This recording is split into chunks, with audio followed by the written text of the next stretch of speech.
ng pananabik ng aking nararamdaman. Naririnig ko ang pagtibok ng pusong naglalarawan ng lubos na kaligayahan.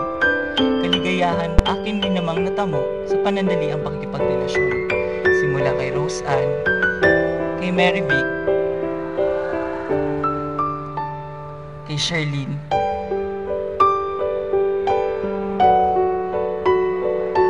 kay Tiffany,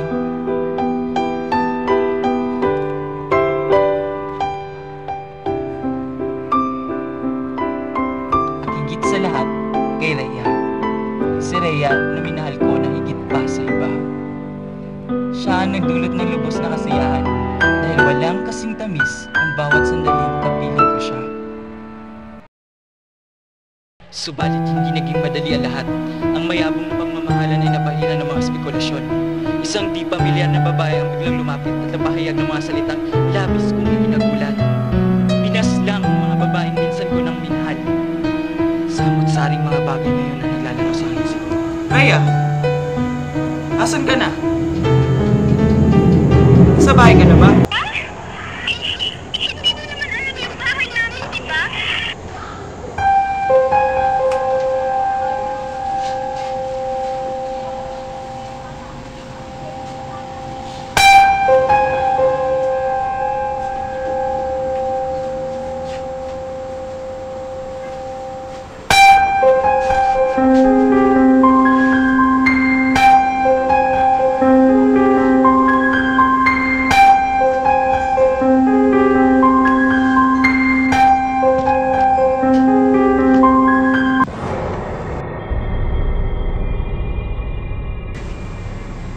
Ayaw mo pa nun.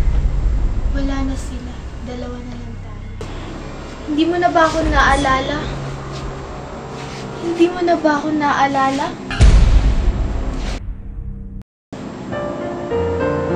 Ako yung babae tinulungan mo. At simula nun, minahal na kita. At sila?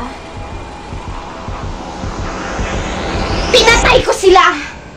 Hindi sila nararap. Sinakal, kinaladkad, at minudmod.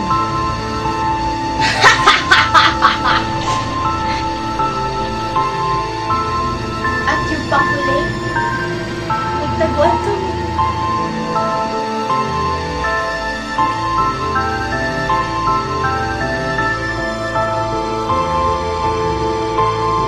At nung nahuli ko siya, tapos, Babaliw ka na! Celso,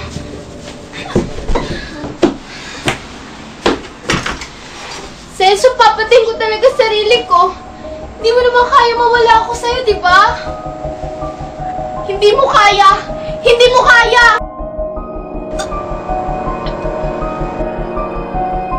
Iyon ang masaklap na wakas ng kanyang buhay. At kahit lumipas man ang panahon, ako'y binabalikan ng aking nakaraan. Nagkaroon man ako ng ibang karelasyon, hindi lubos ang kasayahang aking nadama. Napagod na akong magmahal. Iba na ako. Iba na ang gusto ko. Gusto mong malaman? Ito.